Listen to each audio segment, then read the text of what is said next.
Hi guys, and welcome to this special collab video with Eat Garbage. Today we're going to be talking about the Rings of Power costumes and armor. We're going to do a bit of a recap and cover some topics that perhaps I haven't talked about as much in my previous reviews. So Jaden and Dio, welcome. Do you want to introduce yourselves really quickly? Hi, Lana. Thanks so much for having us. Yeah, we are Eat Garbage. I'm Dio. And I am Jaden. Good to be here. I'm excited to talk to you, Lana, more about the costumes. I hope we'll have a great discussion here and probably be able to keep doing these in the future. Well, thanks for being here. Also, guys, this is part 2 of this collaboration. We also did a part 1 on the Eat Garbage channel. So if you want to see part 1, go to their channel, check them out. What else do you guys cover? Yeah. Right now we're also discussing Andor. We do a lot of Star Wars, Rings of Power, pretty much whatever pop culture, fantasy, or sci-fi nerdy stuff is out there we like to review and talk about. Awesome. So yeah, without further ado, let's get into the video. I'd like to talk about Galadriel's outfits because I love when they unlock a new outfit for her in this show. It's like a video game. She gets an achievement and unlocks a new outfit. One of the outfits she unlocks is in Numenor, and it's this lighter blue and darker blue outfit here. This is one of my favorite outfits in Numenor and one of my favorite Galadriel outfits. Whenever I see this outfit on her, I really like it in combination with her skin tone, with her hair. I think it's a beautiful color on the actress. I like sort of the fabrics that they used. I like that it's got a little bit of beading around the sort of neckline, and I think around the shoulders as well. I'm not that big of a fan of the silhouette in general. Can you talk about what that means, the silhouette? Yeah, sure. So just kind of the way the lines are on the dress. So you can see kind of this upper part, the darker blue, the way it kind of cuts her body visually, right? Yep. Up and like in her midsection and like right above the breast. I think it just makes her visually look a little bit shorter, and that was kind of, it's a big nitpick, but like she is an elf, right? So right. I think, and especially that was a big thing that the costume designer in The Lord of the Rings tried to make a point of, right? How she wanted to make the elves look visually taller through silhouette. Yeah, and I'm not expecting them to necessarily make the same thing, but I think it would be nice to have those clues visually for Galadriel. But overall, like I said, I like the choice of the fabric. I think it's nice. And also, yeah, it's weird how in some of the scenes it seems that this darker blue part, the way it sits around her breasts, on her breasts, it's strange sometimes. Sometimes it's like over, a little bit. Sometimes it's in the middle. Right. I don't know. I don't know what they were going with here. Yeah. Yeah, this outfit was very confusing to me when I first saw it. This dress, when I first saw it on the show. And now that you've explained it like that, that makes total sense. It's just, it kind of cuts her through the middle and makes her look shorter and like compressed. The comparisons to the Peter Jackson dresses where they're very long and elongating, or whatever, however you want to call that. This dress was definitely confusing to me. Whereas the green dress that she's wearing in the finale, I felt was very flattering to Morpheus Clark's figure. Yeah. Yeah, I really liked the blue one. I think I like the green one as well. I think comparing the two, they're giving off very different vibes and very different feelings of who she is, I guess. If we look at her Numenorian outfit, it feels like a much more unarmed combat kung fu style dress to me. The Region outfit here is a very different vibe. This is how an elf, I feel like, should be dressed. The silhouette looks much better for an elf because it makes her look slim and long and nimble. And the trimmings on this around her wrist, around her neck, and around the waist.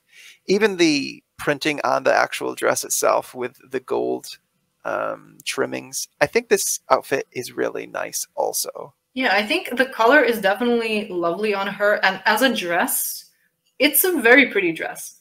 And like you said, there's like, it's all one color and it's just basically got this vertical line. I mean, sure, you have the belt sash accessory thing around her middle, but just the kind of lines of the dress, yeah, they are sort of elongating. The kind of issue that I have with this dress is just the fabric. The fabric doesn't really look that great to me because it reminds me of some kind of stretchy jersey. You can kind of see how thin the fabric is, and it has that very stretchy quality. Like a kid's Halloween costume. Yeah, I mean, it just has that modern feel.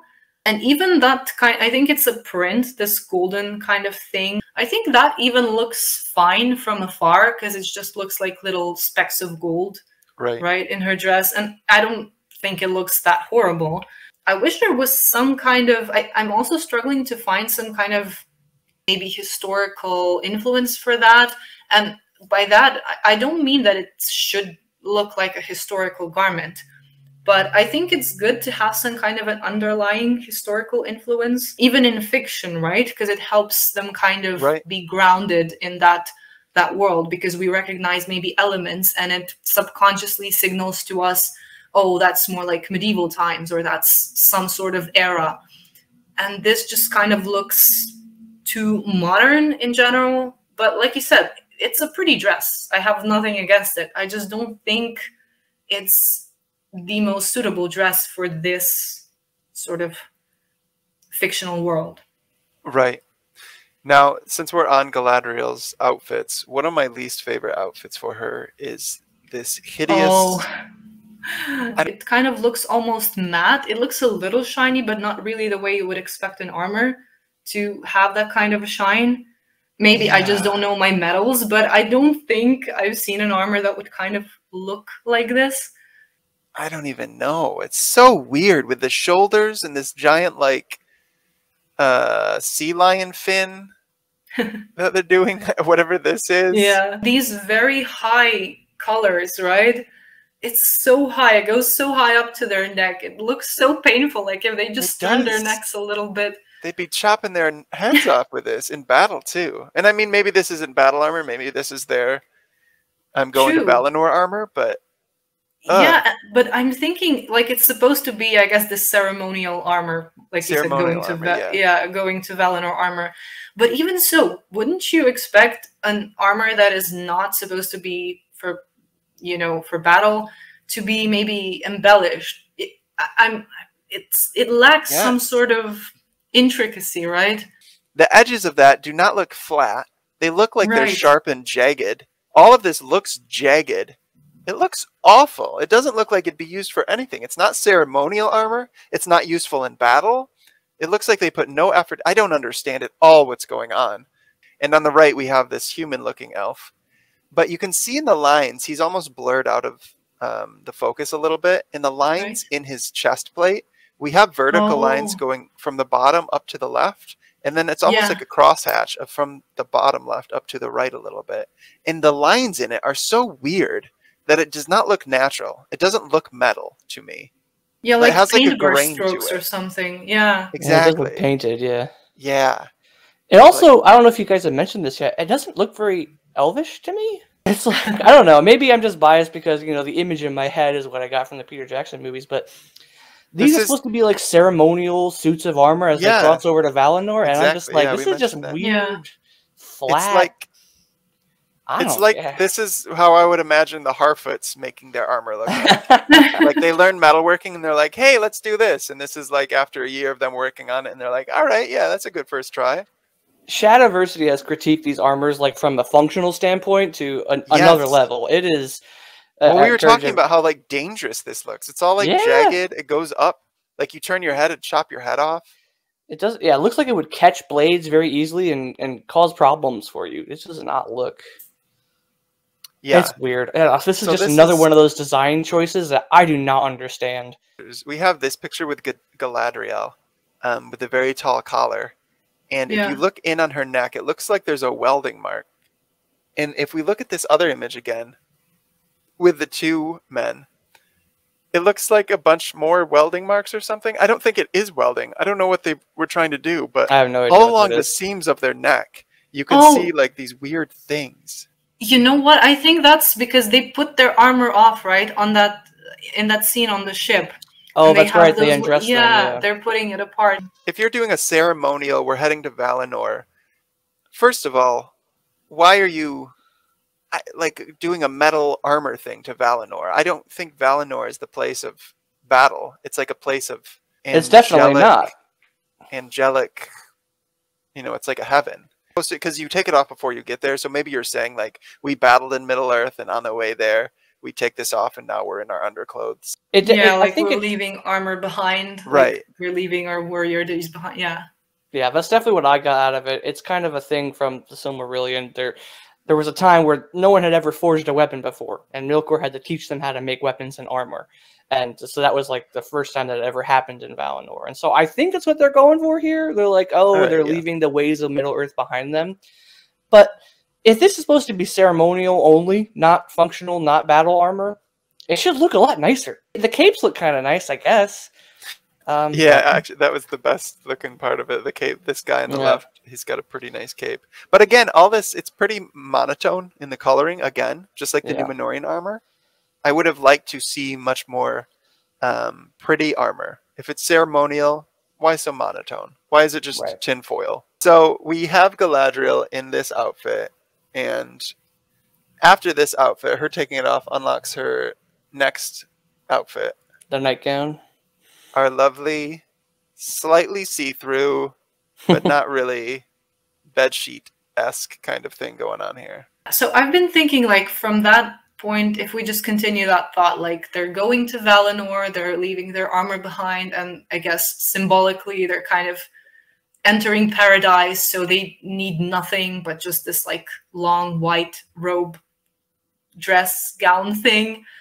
So from that point of view, I think, okay, I can kind of get that idea. That bothers me a little bit is just the fact that they knew that Galadriel would jump into the ocean and that she would be soaking wet in this outfit and that it would be kind of see-through. And I don't really like that kind of look for Galadriel. Right, it probably should have been more see-through. Jaden over here, the elf lover. We know she's gonna be wet, so like let's make it a little more. I'm just kidding. Well, it's not very respectful of Galadriel's character. Yeah. I feel you, but I mean, she's pretty hot, so there's that. Listen, Kate Blanchett was a very attractive woman as well, but we didn't have to get this kind of. I see where you're coming from there, Lana. It doesn't feel respectful of Galadriel's character. Yeah, that makes sense. And I mean, they do this all throughout the show, and this is one of my biggest critiques with Rings of Power. They take the angelic, graceful, celestial beings that elves are, and they turn them into humans. And she's no longer this celestial, angelic creature that people revere, that just want to be able to see her, right? When the hobbits were excited to see her, and Gimli just wanted a lock of her hair.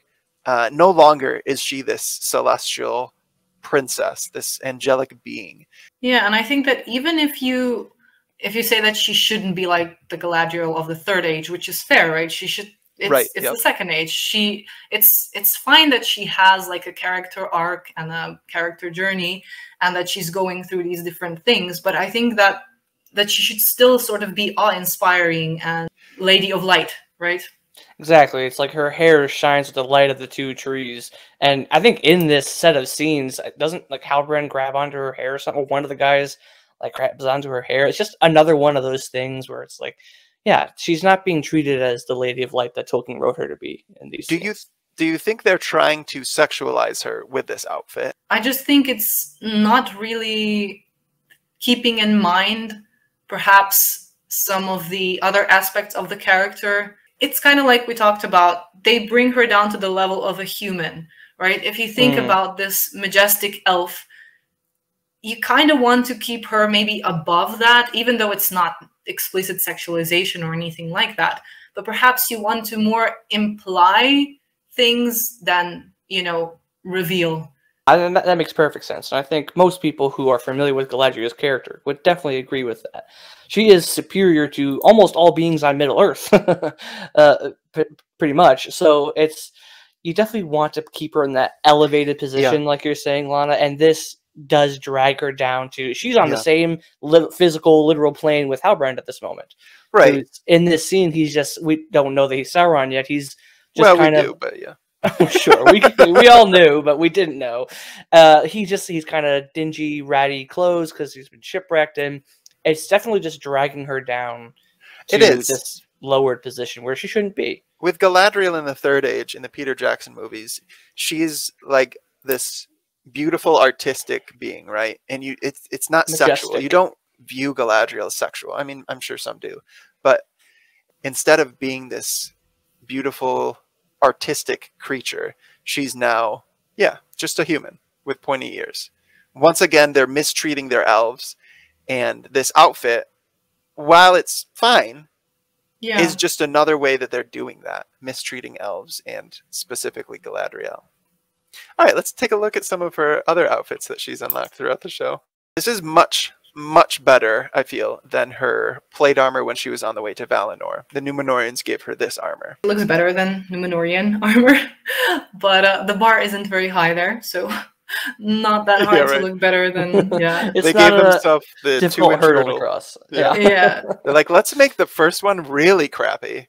And then so when people see the second one, they're like, dang, look how cool it is.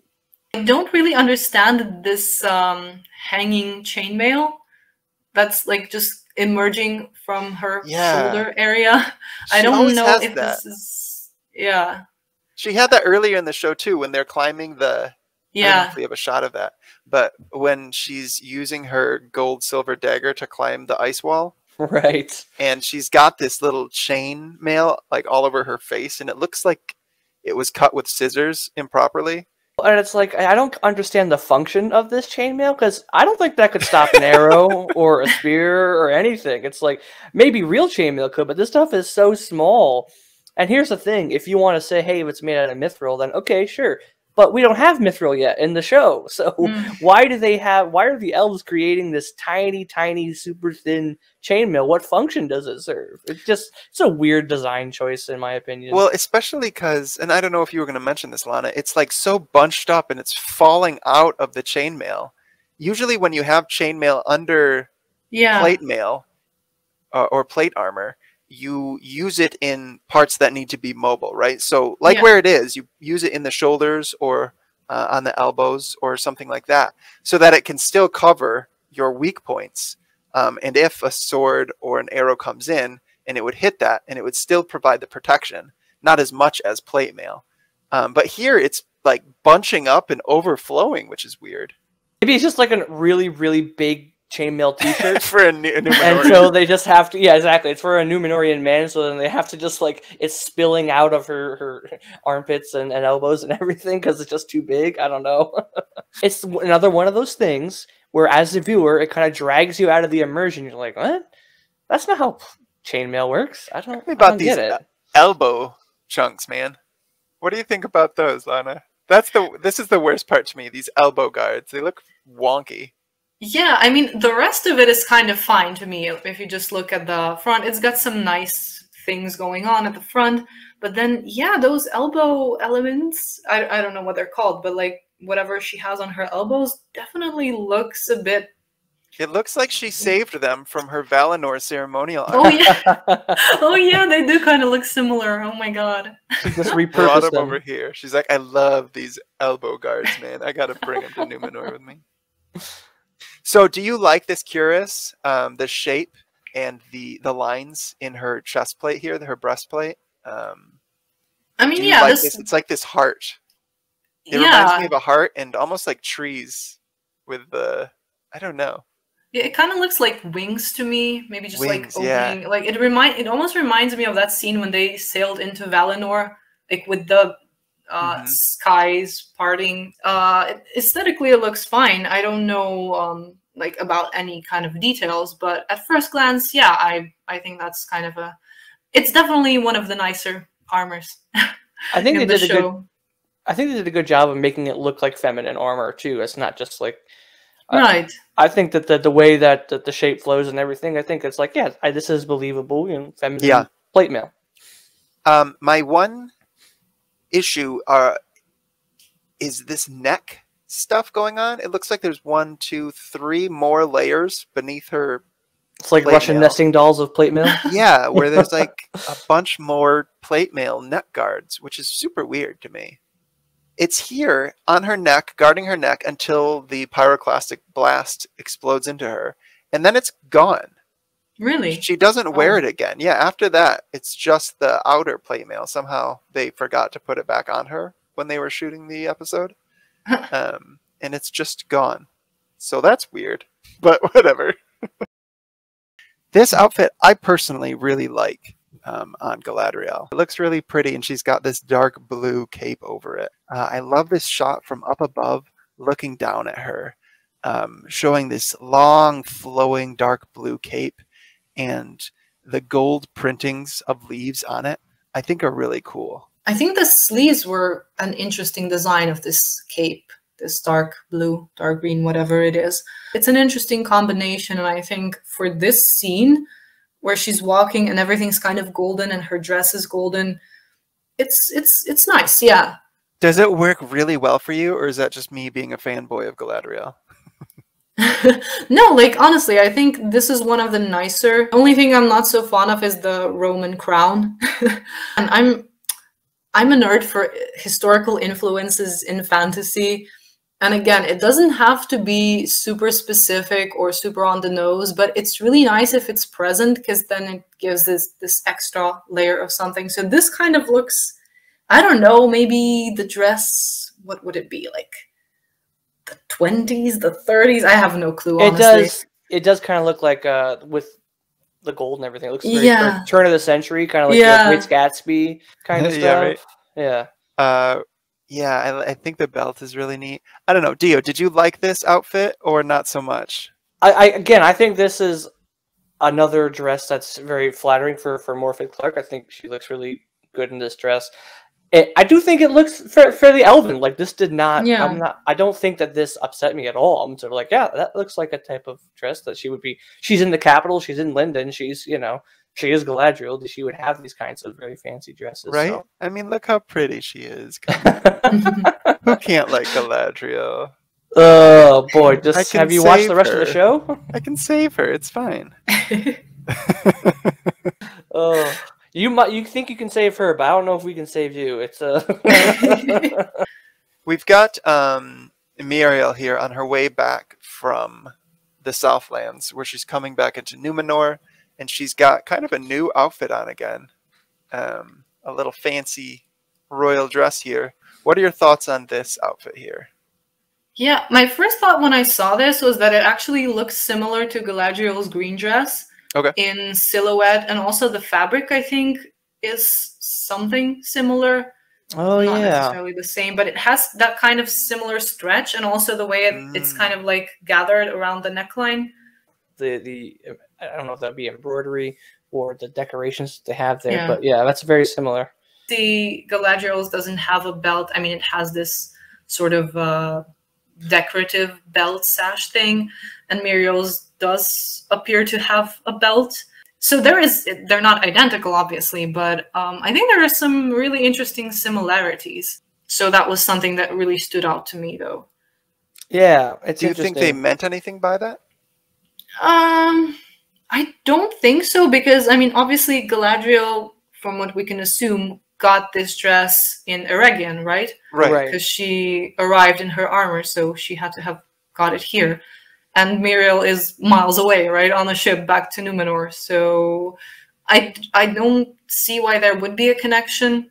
Yeah, I do think that both of the dresses are very pretty. I think one of the problems I think that you're pointing to, Lana, is there isn't a clear distinction between elf and human in the style of dress, which, again, comparisons to the Peter Jackson movies, it's the elves have a very distinct style of dress, different from the humans that we see in those movies. And so while both these dresses are very nice and very pretty, I think that's the main issue that you're pointing to, is they're just not, there's no distinction between human and elf. What are your thoughts on her blindfold? You mean just from the costume standpoint? It's a piece of fabric that functions as a blindfold. Yeah.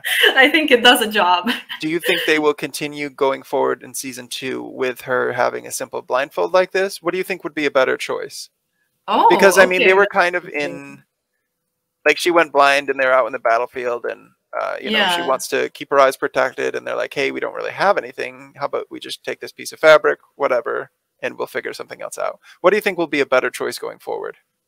Honestly, I haven't thought about that, but this is definitely a piece that you could perhaps bedazzle a little bit since she is the queen. My head is empty right now because, like I said, I haven't considered that. But I want to see a honestly, Geordie LaForge style thing from Star Trek with a little visor, and then she can put the Palantir like right in front of her face. Just a giant like a bowling ball in yeah. front of her face. Just boom on her forehead. It's true. I mean, just look into that.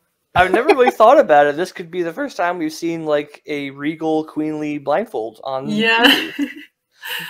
Unlimited possibilities. Right. Yeah, I mean, it would certainly be fun if they did something like that. Yeah.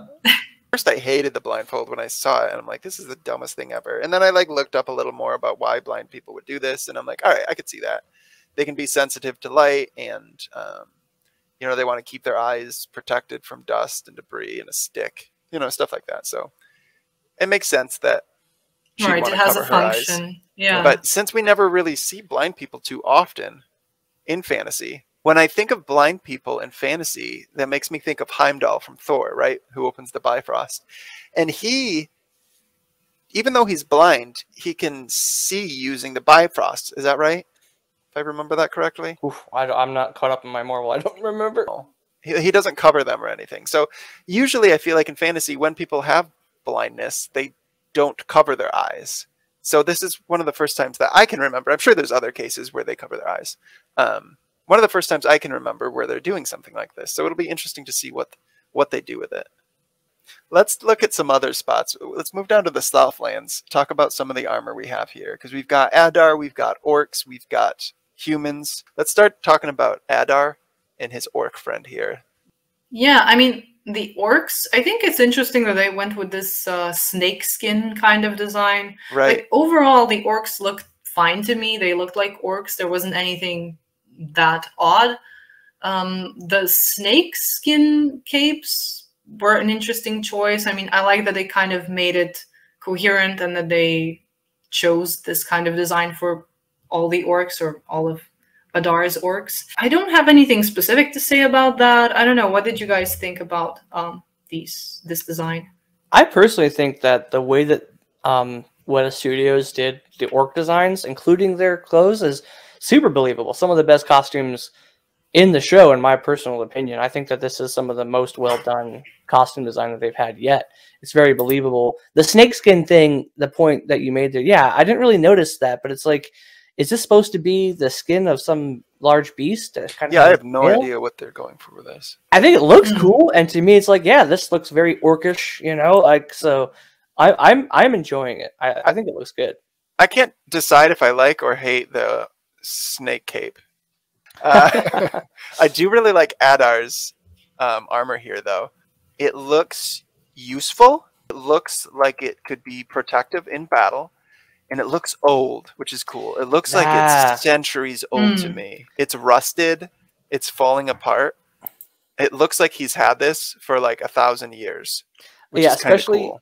When they kind of point out that Adar is potentially one of the original elves that was twisted into being an orc. You definitely get the sense from this costume that, like you're saying, this armor is old. It's been with him for a long time.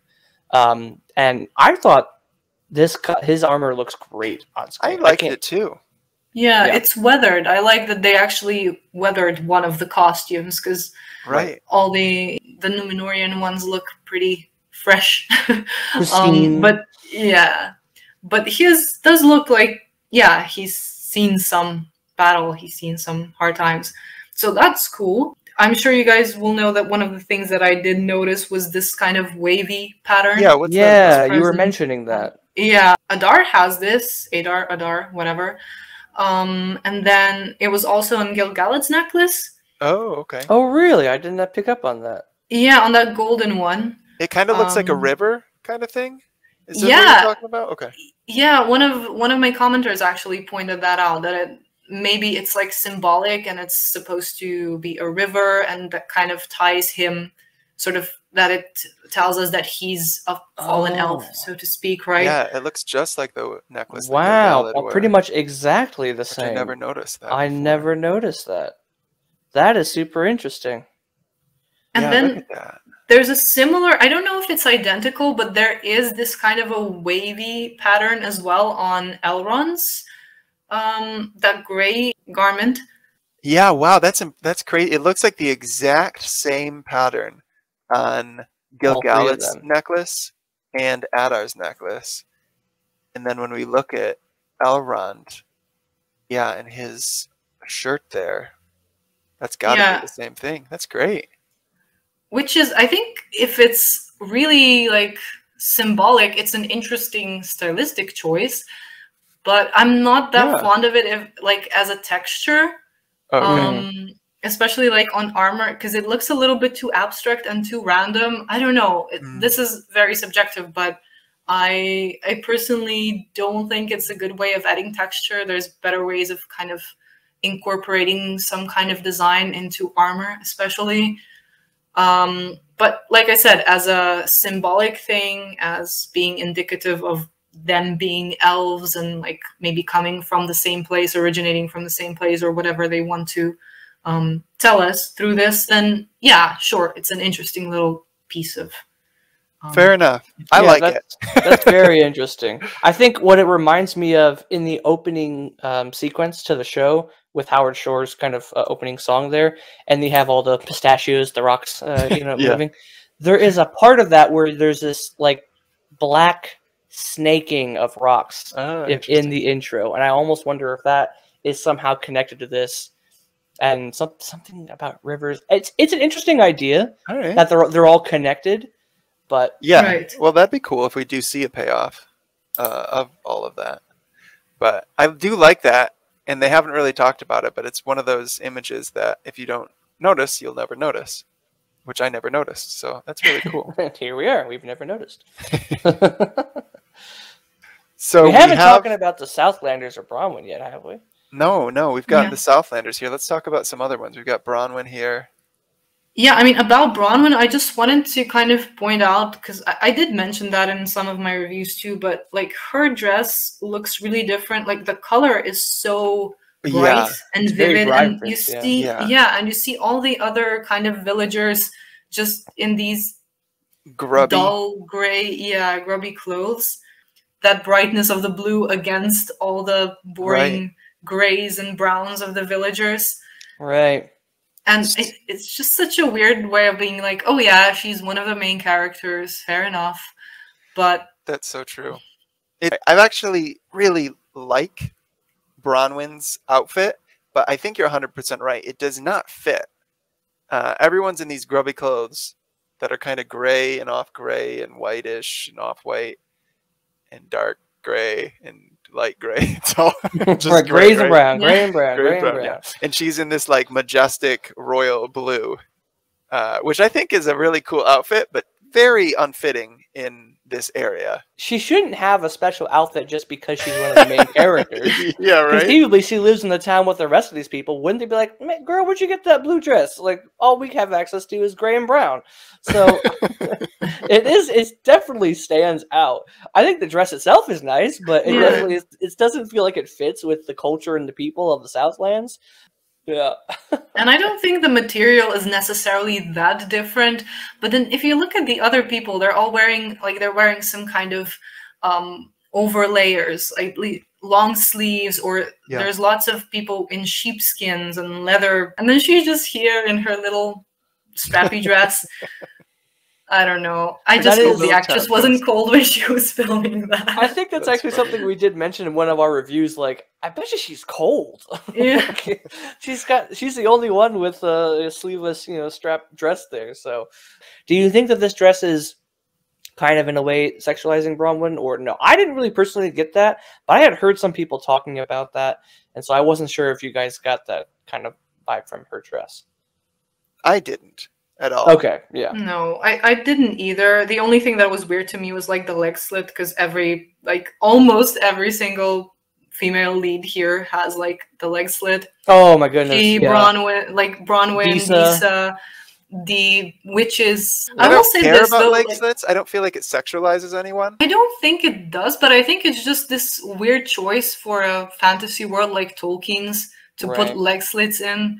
And I will say this about Disa's dress. I think this gray, like in the promo images, really looks worse than it does actually in the show, because it's in the light of Khazad-dûm, and I think it looks better there because it's just more this kind of warm, and you have the like shining of the gold. So I will say that. But yeah, as far as the leg slits go, I just don't think they're a very reasonable choice for this fictional universe, for Tolkien's world.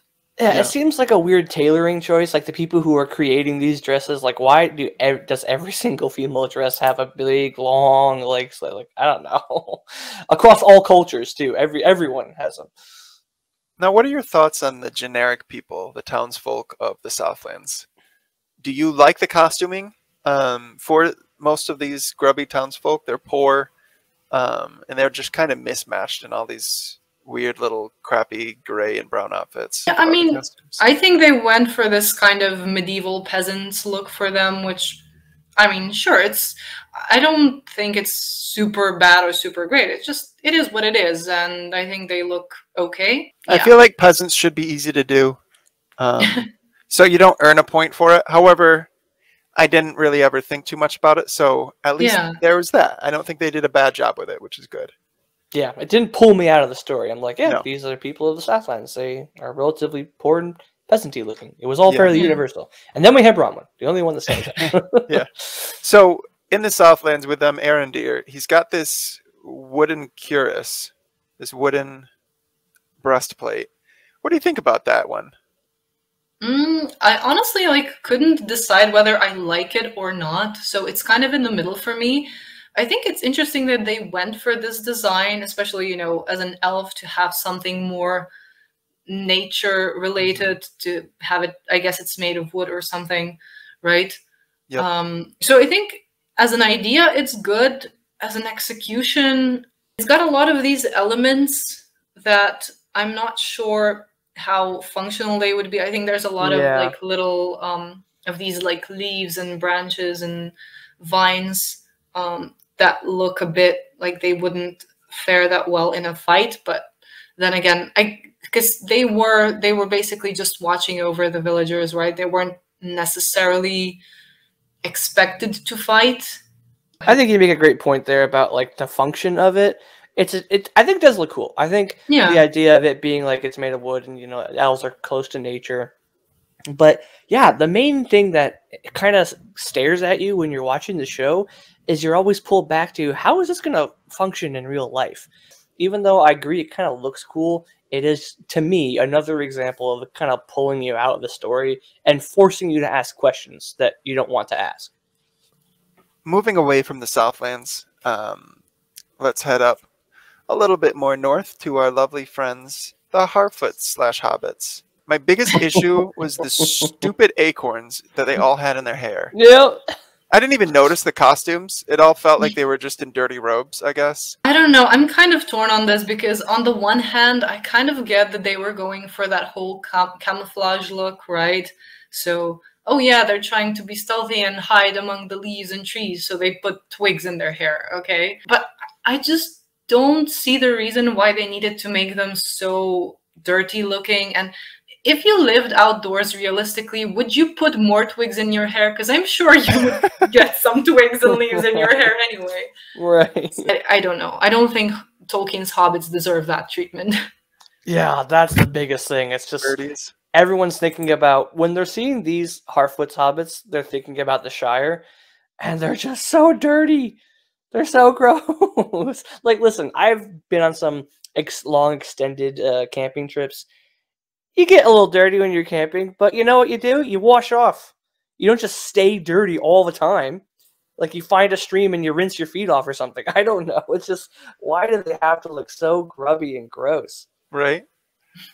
We have this shot here, too, that I love. Oh, yeah. Some more acorns in the hair, first of all. Love it. I don't get how this is camouflage, honestly. There's 2 acorns. No one's going to see this head in the forest and be like, oh, yeah. That's a tree.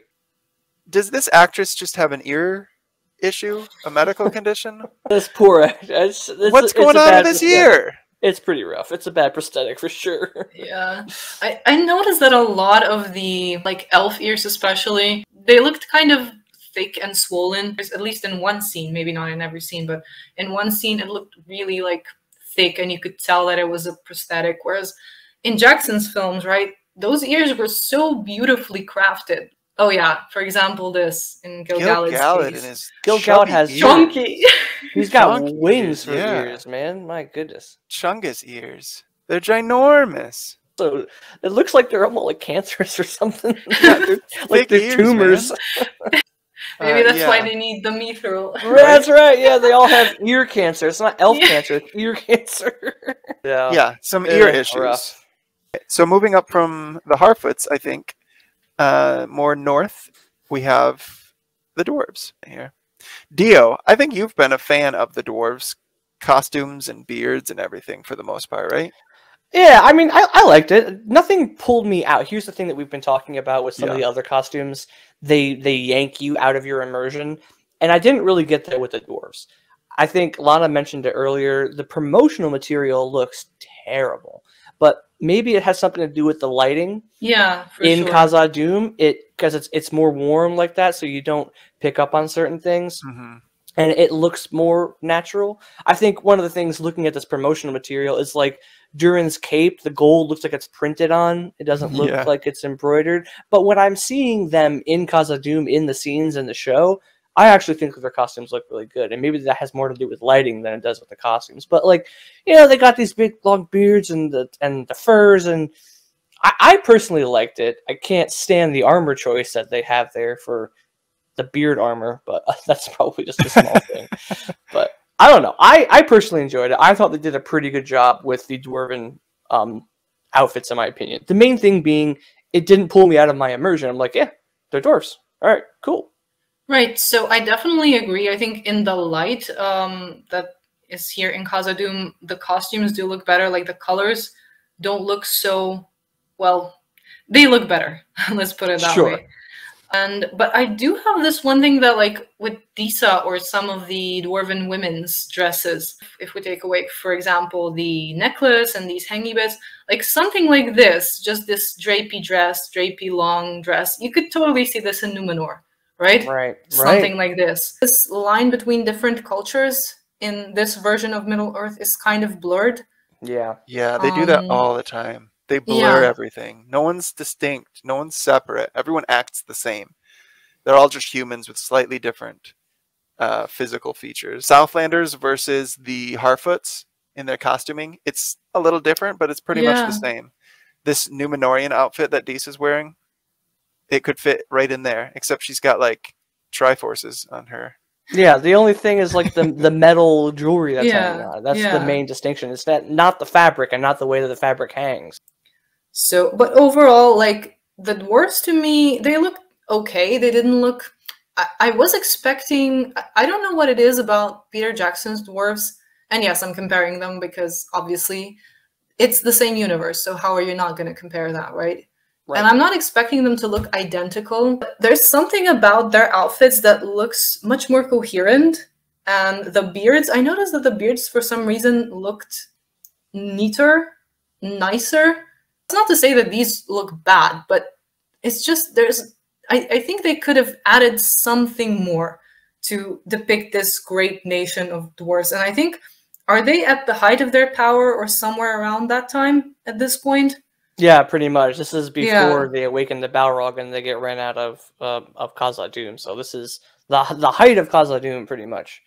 So I don't think it's bad again, but I would like to see something a little bit perhaps more grand, especially, or maybe like in Disa's case, you know, a dwarven princess. And okay, she has some jewelry, but maybe in her dress itself, that there's some brocade or embroidery, or it's fine, but it could be better perhaps with certain elements.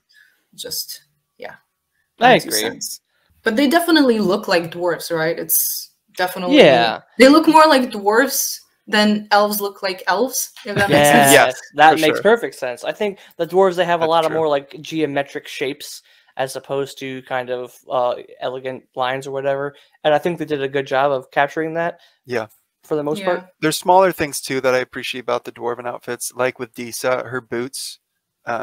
They've got this very dwarven-esque face. It looks heavy and robust, like something you would expect from dwarves, right? Yeah, right, Dwemmers, you know, from Skyrim. Skyrim, all these things. They've got that kind of vibe. It's funny because she's got both the Hyrule Triforce and also the Goron boots here. What do you think about the golden fingers that Disa has, and sometimes specks in the hair of the dwarven beards? It's a lazy way of adding details, I think. Like, on the one hand, okay, sure, couldn't you perhaps add something in terms of accessories? And even the thing she has, like, on her head, like I call it the gold dandruff. Why not put some kind of, like, why not put some kind of, I don't know, beads or whatever in her hair, like a crown type thing? For example, in The Hobbit, right, they did such interesting designs for the dwarven women that we can see just a few seconds of, but right, I know that there's like concept art, and they went like all the way with all the like beard, sort of beard and hair embellishments there. Yeah. So I'm just missing a little something extra here, I think. Yeah, they're just kind of like sprinkling gold flake, gold leaf onto everything. You know, it's kind of like when you go to a restaurant and then they have, or if you hear about restaurants where they sell a steak that's wrapped in gold leaf, and then they upcharge it several $100s just because it's like you're not doing anything to the steak, you're just wrapping it in gold leaf. Like, that's not really adding to anything. So yeah, it's kind of like it feels lazy. Yeah, I'd love to hear your take too, Lana, on the female dwarves without beards in this show. Yeah, I know they said in some interviews, right, that I think Lindsay Weber, right, said that she was there when they meticulously put on every single bit of hair. And you can kind of see like little bits here and there throughout the show. So like I hear what you're saying. Oh yeah, they do have beards, but not really. Not right now.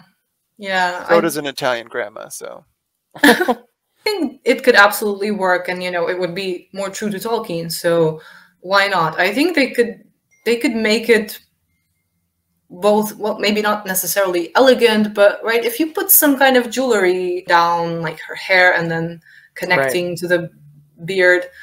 I know that was like a big point of contention in early days, and in the end, I don't think it's a huge deal. Yeah, on the whole scale of things, it's not. But it's also it's an argument for and against. Like, why not? Because it's a missed opportunity. So why not? Yeah. Right. I don't think it would have taken us out of the story too much if you would have done that. Yeah. No. But I don't know. So moving away from the dwarves, we have our introduction a little bit to the elves here with this servant lady. These elf servant, it's a very odd style that they chose for them. These veils. The veils, like they're all in the same kind of grayish, whitish color, and then they have the veils, and I don't think this is the only one that like spoke a couple of words to Elrond, and the rest of them are just like shadows moving around doing their thing. It's an odd portrayal. I think it's a weird direction that they chose. I didn't really realize that the elves had like a servant class that are meant to be like, seen and not heard kind of thing. Like they're just supposed to be there in the background. It was a little weird to me. Right? It was like you're not even supposed to see their face. Like they're supposed to be. Yeah. It is a weird feeling. I'm like, I didn't think that the elves worked like that. But hey, this goes back to Tolkien didn't say it didn't happen, and that's everything they've done. They remind me of the Avox from the Hunger Games series. The servants of the upper class that had their tongue removed for being rebels. So they were looked down upon. And these kind of reminded me of that, just in the way that they look, because you didn't want their faces to be seen. And it looks like they're being looked down upon, which is weird. I don't think that's what they meant, but that's kind of what we got. I got from it, yeah. It's like a servant class? Really? Is that Elvish? I don't think they necessarily meant to imply anything like specifically, but I just think it comes across as a bit strange. Yeah. Yeah, no, I agree. I don't think they meant it that way, but it kind of did come out that way, I think. Okay, so Celebrimbor. We got to talk about Celebrimbor because he's got the best outfits in the entire show by far. This beautiful dress he's wearing. Can't top it. He beats Galadriel's outfits like crazy because of how gorgeous his dresses are. Don't understand the costume design for Celebrimbor. Literally, this makes sense. Yeah, it looks like something Galadriel would be wearing. It looks like an actual dress. Like I don't know. I don't understand it. And the thing is, Celebrimbor is supposed to be the second most famous elvensmith of all time, and I just do not buy that he's walking around in robes like this, in these weird, they almost look velvet, like dresses. Yeah. It's so bizarre to me, honestly. I don't understand this. Like, this is halfway decent. So here's his forge outfit. And this I don't mind quite at all. As velvety. Okay, you don't mind this one. I don't mind it. I mean, I don't know. It's like, at least it looks like clothes that he could be working in. What the F's going on around his neck? He's got little like fuzzy neck ticklers. While I'm forging, I just like my neck to be tickled. So I'm just gonna add this little fur lining here. Maybe it's to like block sparks from falling down his shirt or something. I don't know. Oh, but interesting. At least he has like a leather, apron and like a little chest piece there. That's a believable costume. But man, the Liberace dresses, as we've been calling them, it's so bizarre to me. Yeah, the forge outfit much better here. Yeah, he looks like it's nothing that special, but it looks like an ordinary like forge costume, sure.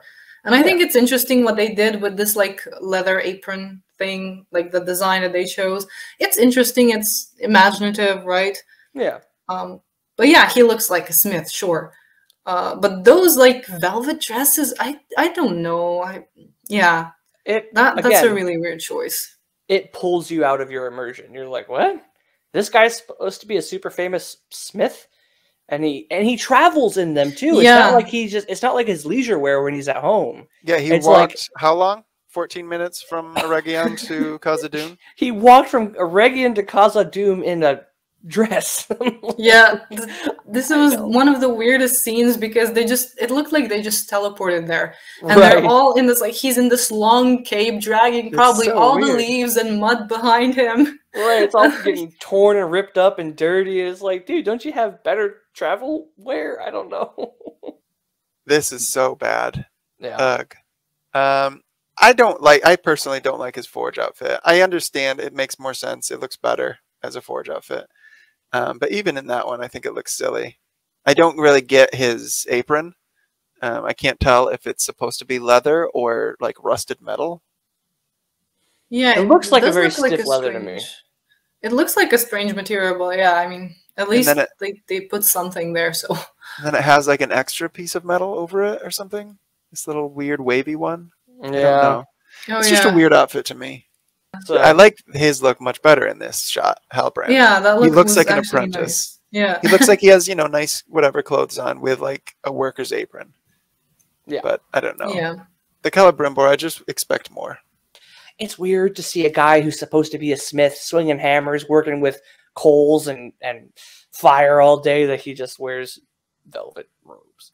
I'm trying to remember what it was about the Lord of the Rings elves outfits that made them look a little bit more, regal. And I think, the choice of fabric, sure, but also brocade, silk, kind of elongated silhouettes with like the long sleeves, maybe that kind of, does the trick.